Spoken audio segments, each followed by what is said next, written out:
Morning সকলোকে good morning জনাইছো আৰু পুনৰ অন্যটা ভিডিঅ'লৈ স্বাগতম জনাইছো। আজিৰ দিনটোৰ আৰম্ভণি কৰো দিল্লীৰ ওচৰে পাজৰে থকা যিমানখিনি লোকেল সাইটস আছে হেবোৰ চাও। কুতুব মিনাৰ, আপোনাৰ Lotus Temple, India Gate, Rajghat, যিমানখিনি বস্তু চাব লগা আছে গোটেইখিনি চাবলৈ চেষ্টা কৰিম আৰু আপোনালোককো লগত লৈ যাম, দেখাম। বাহিৰত অলপ বৰষুণ দি আছে, বৰষুণ দিলেও যদি মাজে সময় এৰে তেন্তে তাৰ মাজতে চেক বুজি ভিডিঅ'বোৰ ল'ম। আশা কৰোঁ আপোনালোকে ভিডিঅ'বোৰ চাই ভাল পাইছে আৰু বৰ বিশেষ একো নকওঁ। তো বলক, বাহিৰত গাড়ী ৰখি আছে, গাড়ীত গৈ আমি নেক্সট প্ৰথম ক'ত যাম সেইখিনি আপোনালোকক জনাই আছোঁ।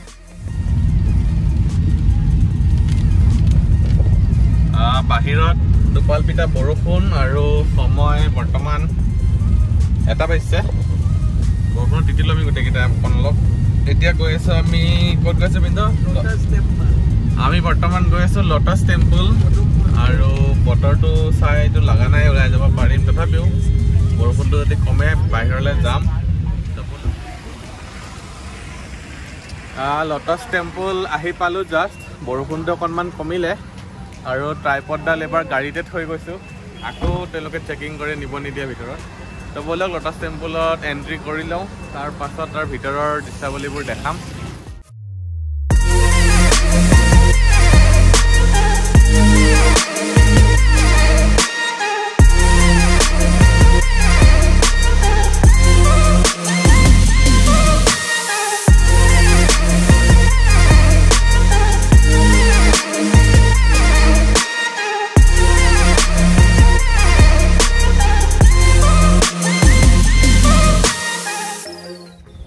লোটাছ টেম্পল মোৰ পাছফালে দেখিছে, দিল্লী আহিলে চাব লগা অন্য এটা আপোনাৰ টুৰিষ্ট এট্ৰেকশ্যন হয় আৰু এইটো এটা প্ৰাৰ্থনা গৃহ হয়।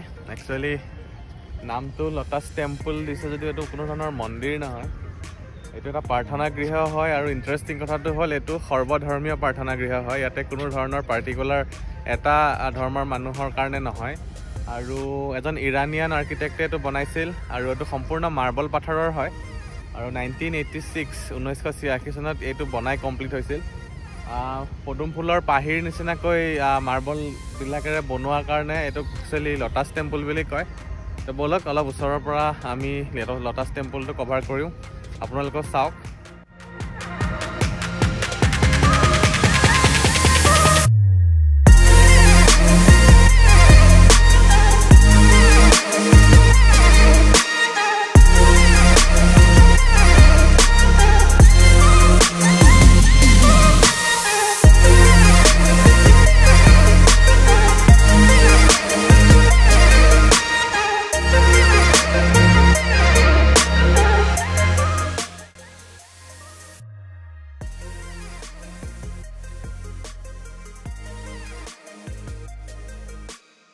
লাঞ্চ কৰাৰ আগত অলপ নাৰিকলৰ পানী খাই লৈছোঁ, তাৰ পাছত গাড়ীখন আহি আছে আমাৰ। গাড়ীত বহি লৈ আমি নেক্সট ক'ত যাম সেইটো আপোনালোকক জনাই আছোঁ। আমি বৰ্তমান লোটাছ টেম্পলৰ পৰা ওলাই আহিলোঁ আৰু এতিয়া গৈ আছোঁ অক্ষৰধাম মন্দিৰ। আগত বহুত ট্ৰেফিক জাম, বলক আমি অক্ষৰধাম মন্দিৰলৈকে যাওঁ।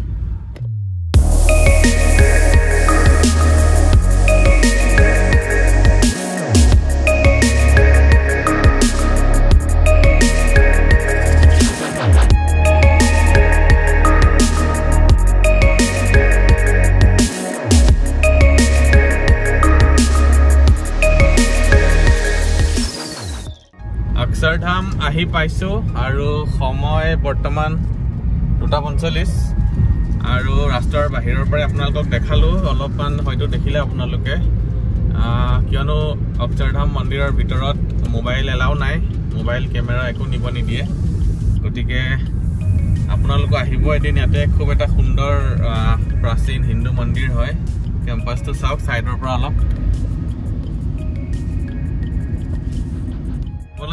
আমি ভিতৰত গৈ দৰ্শন কৰি আহোঁ আৰু কিবা যদি ভাল দেখোঁ আহি পেলাই আপোনালোকক কৈ আছোঁ। আনফৰ্চুনেটলি মোবাইলটো নিব নিদিয়ে, গতিকে ভিতৰৰ পৰা আপোনালোকক দেখাব নোৱাৰিম। আপোনালোকে আহিব এদিন, চাবলগীয়া জেগা। দিল্লী আহিলে একদম নয়দাৰ ওচৰত বৰ্ডাৰত এই অক্ষৰধাম মন্দিৰটো আছে। মেট্ৰ' ষ্টেচনো লাগি আছে গাতে, আপোনালোকে মেট্ৰ'টো আহিব পাৰে। তো বলক আমি গৈ আহোঁ ভিতৰলৈ।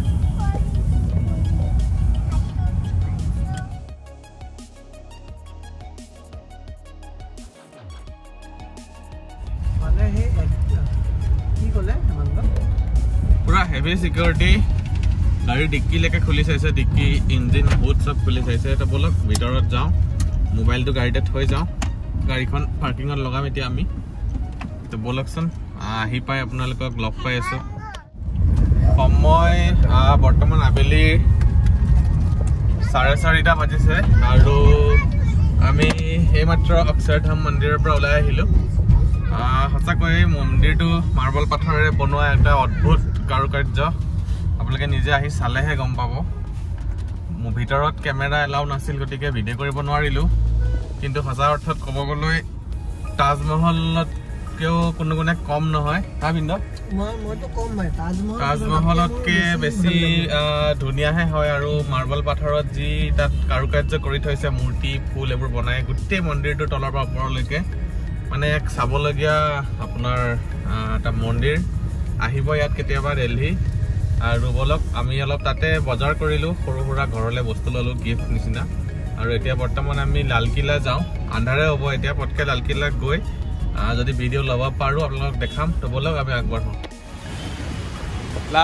লালকিল্লা যাম বুলি ক'লোঁ, কিন্তু এটা ইণ্টাৰেষ্টিং ঘটনা। সময় চাওক 4:48 আৰু লালকিল্লা বন্ধ হৈ যায় 4:30।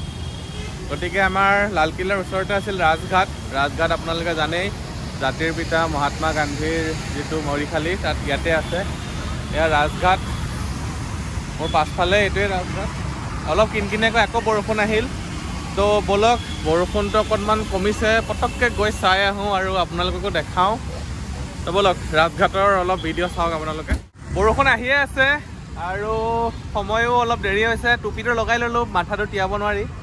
মোৰ পাছফালে ৰাজঘাট। তো বলক ভিতৰত এণ্ট্ৰি লওঁ পটকৈ আৰু আপোনালোককো দেখাওঁ। ৰাজঘাটত সোমালোঁ। ইয়াতে আহিবলৈ কোনো ধৰণৰ এণ্ট্ৰি ফিজ নাই, খালি অকণমান চেকিং কৰে। আৰু ইয়াতে আৰ্মিৰ মানুহ আছিল। তো বতৰটো বৰষুণ, গতিকে অলপ চিপচিপিয়া আছে গোটেই ফ্ল'ৰবিলাক।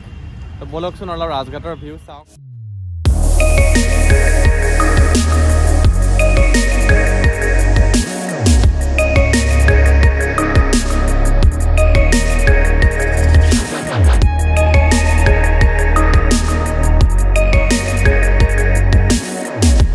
আহি পালোঁ গান্ধীজীৰ যিটো মৰিশালিৰ ৰাজঘাট। আৰু ইয়াতে আপোনালোকে দোকান খুলি থৈ যাব লাগিব। তো ইয়াৰ পৰা আপোনাৰ খালী ভৰিৰে ভিতৰত সোমাব লাগিব।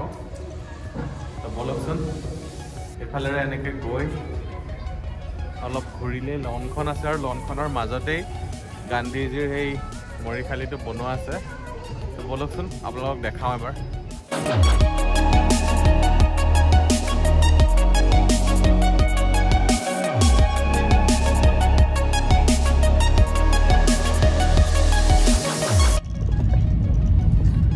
সন্ধিয়া লাগিলেই, সময় বৰ্তমান 5:30 আৰু আমি বৰ্তমান ৰাজঘাটৰ পৰা ওলাই আহিছোঁ। আৰু লালকিল্লাটো ভাবিছোঁ ৰাস্তাৰ পৰা এপাক চাই যাওঁ।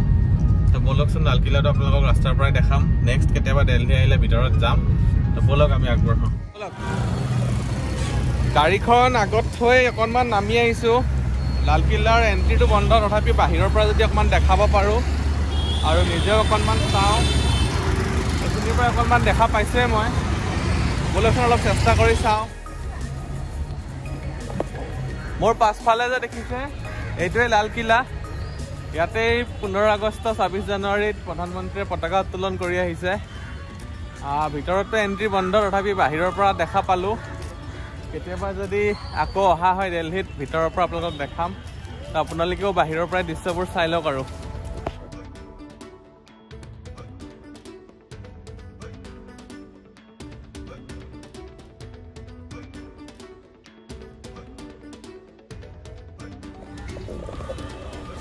লালকিল্লা মোৰ পাছফালে দেখিছে, এতিয়া বন্ধ হৈ গ'ল। অলপ অহা দেৰি হ'ল আমাৰ। তো ভিতৰটোত চাব থাকি গ'ল। আৰু তো বলক আৰু বেছি আন্ধাৰ হোৱা আগত লাঞ্চো কৰিব আছে আৰু দুটামান ঠাইত যাব আছে। এতিয়া অলপ বজাৰ কৰিবলগীয়া আছে, গতিকে লালকিল্লাৰ পৰা আমি এতিয়া আগবাঢ়োঁ।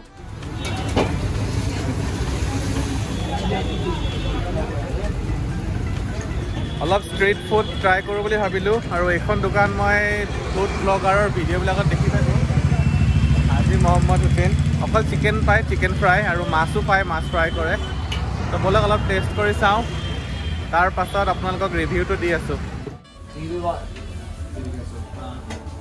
চিকেন ললিপপ ল'লোঁ, হাফ প্লেট 300 টকা, আলু আৰু ৰুমালী ৰুটি অলপ।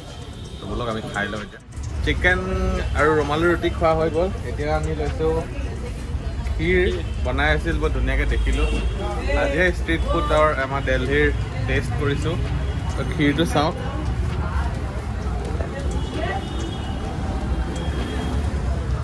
ক্ষীৰ খাওঁ, তাৰপিছত আমি গাড়ীত গৈ আপোনালোকক লগ পাই আছোঁ।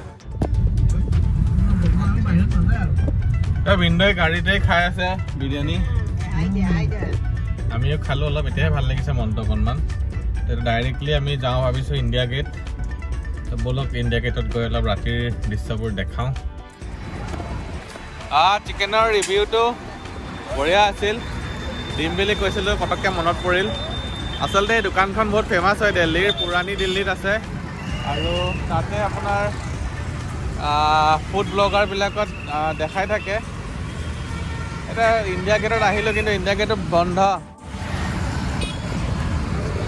সন্ধিয়া অলপ কিনকিনীয়া বৰষুণ দি আছে আৰু সময় 6:39, অলমষ্ট 6:45 আৰু ইণ্ডিয়া গেট বোলে বন্ধ আছে। আহি এতিয়া গম পাইছোঁ, কিয় কোনেও গম নাপায়।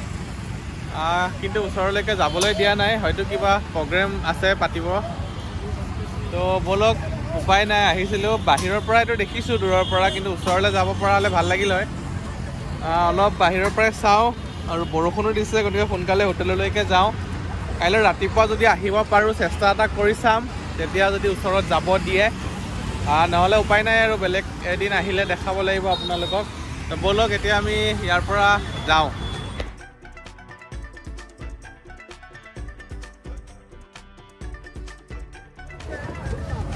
দূৰৰ পৰাই দেখাব লগা হ'ল, কিয় বা বন্ধ, কিবা অনুষ্ঠান হয়তো আছে, কাৰণ কিবা কিবি মিটিং চলি থাকে যে। যদি খোলা থাকিল হয় ৰাস্তাৰ ওচৰৰ পৰা আপোনালোকক দেখাব পাৰিলোঁ হয়। এইখিনিৰ পৰা ভিউ এটা আছে বৰ অলপ ভাল। তো সন্মুখত ৰাষ্ট্ৰপতি ভৱনো আছিল, সেইটোও বন্ধ। আমি দেখিছোঁ ইয়াৰ পৰা, কিন্তু কেমেৰাই ভালদৰে ঢুকি নাপাব আন্ধাৰ হোৱাৰ কাৰণে। তো ব'লক এনেদৰে দেখালোঁ আৰু বেলেগ যদি পিছত দিল্লী আহোঁ তেতিয়া ভালদৰে চাবলৈ চেষ্টা কৰিম, বা কাইলৈ ৰাতিপুৱা যদি সময় পাওঁ আৰু যদি খোলা থাকে তেতিয়াও মই চেষ্টা এটা চলাই চাম। তো ব'লক এনেদৰে অলপ ভিউ এনজয় কৰক আৰু চাৰিওফালৰ পৰিৱেশটোৰ।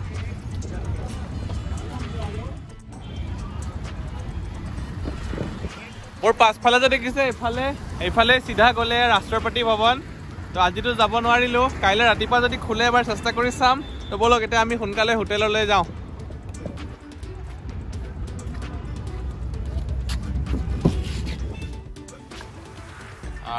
আজি আমি আহি পাইছোঁ এতিয়া বৰ্তমান। ইতিমধ্যে গম পালে, এতিয়া আপোনালোকে ইণ্ডিয়া গেট বন্ধ আছিল, দেখাব নোৱাৰিলোঁ আপোনালোকক, তাৰ বাবে খুব দুখিত। নেক্সট যদি কেতিয়াবা দিল্লী অহা হয়, বা এতিয়া সময় আছে, কাৰণ আমাৰ কাইলৈ আবেলি ট্ৰেইন আছে ঘূৰি যোৱাৰ, গতিকে ৰাতিপুৱা সময়ত যদি বৰষুণ নিদিয়ে তেন্তে চেষ্টা কৰিম এবাৰ দেখাবলৈ। আৰু ভিডিঅ'টো শেষ কৰাৰ আগত এবাৰ আমি ক'তনো আছোঁ সেইটো এবাৰ ভালকৈ দেখাওঁ আপোনালোকক। এটা ৰুম টুৰ দি দিওঁ ভাবিছোঁ। তো ব'লকচোন ক'ত আছোঁ আপোনালোকে চাওক।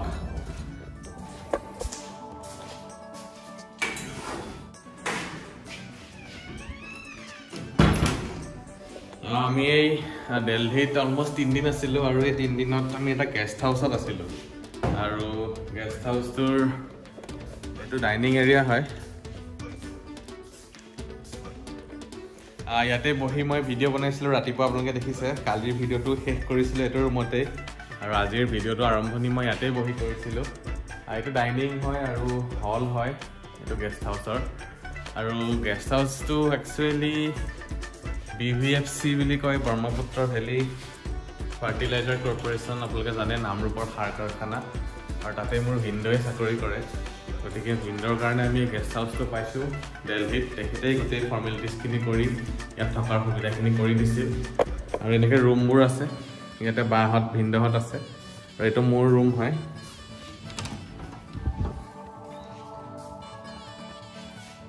চাওক কি ধুনীয়া ৰুম। এইটো মোৰ ৰুম হয়, ইয়াতে আছোঁ মই। ভাবিছে কিমান চাফা কেনেকৈ হৈ আছে। একচুৱেলি কেয়াৰটেকাৰজনে সদায় ৰুমটো চাফা কৰি থয়। আমিতো ৰাতিপুৱাই ওলাই যাওঁ, তেওঁ আমি ঘূৰি অহালৈকে গোটেই ধুনীয়াকৈ বাথৰুম আৰু ৰুমটো চাফা কৰি থয়। ভিনদৌক এইকাৰণে থেংক ইউ দিছোঁ। দেলহিৰ নিচিনা এটা জেগাত ইমান এটা ডাঙৰ ৰুম চাওকচোন, ইমান এটা ডাঙৰ ৰুমত থকাৰ সুবিধাখিনি কৰি দিছে তেওঁ। এটা চাওক এবাৰ, বাথৰুমটো বহুত ডাঙৰ। বাথৰুমটো চাওক, বাথটাব ফেচিলিটিও আছে। দিল্লীত এনেকুৱা এটা ৰুমত থাকিব পোৱাটো এটা ভাগ্যৰ কথা। ইমান এটা ডাঙৰ ৰুম, আহল বহল, AC আছে, বাথটাব আছে, ইয়াতে ড্ৰেছিং আছে বাথৰুমতে। তো এনেকুৱা এটা ৰুমত থকাৰ সুবিধাখিনি কৰি দিয়াৰ কাৰণে ভিনদৌক এই ভিডিঅ'টোৰ চেগতে মই ভিডিঅ'টোৰ জৰিয়তে ধন্যবাদ দিছোঁ। তো বলক এতিয়া আজিৰ এই দিনটোৰ যিমানখিনি ভিডিঅ' আপোনালোকে দেখিলে অলপ ভালকৈ দেখাব পাৰিলোঁ হয়, কাৰণ আমাৰ একচুৱেলি গম পোৱা নাছিলোঁ, বহুখিনি মিছ হৈ গ'ল। বতৰটো বেয়া আছিল আৰু যিমান দূৰ জানিছিলোঁ যে ইণ্ডিয়া গেট, ৰাষ্ট্ৰপতি ভৱন এইখিনি খোলা থাকে সদায়, কিন্তু গৈ পাওঁতে অলপ লেট হ'লোঁ। আৰু কিয় বা ৰিজনটো ভালদৰে গম নাপালোঁ, হয়তো কিবা প্ৰগ্ৰেমো হৈ থাকিব পাৰে বা কোনোবা আহিব পাৰে তাত। সেইটো ৰিজনতে ইণ্ডিয়া গেটটো বন্ধ কৰি থৈ দিছে। তথাপিও চেষ্টা কৰি চাম, যদি দেখাব পাৰোঁ দেখাম, নহ'লে আৰু উপায় নাই। তো আজিৰ দিনটোৰ এই ভিডিঅ'টো মই ইয়াতে সামৰিছোঁ। আশা কৰোঁ আপোনালোকে চাই ভাল পাইছে আৰু ইমান দেৰিলৈকে ভিডিঅ'টো চাই থকাৰ বাবে মই ধন্যবাদ জনাইছোঁ। তো ভিডিঅ'টো সামৰিছোঁ। Good night.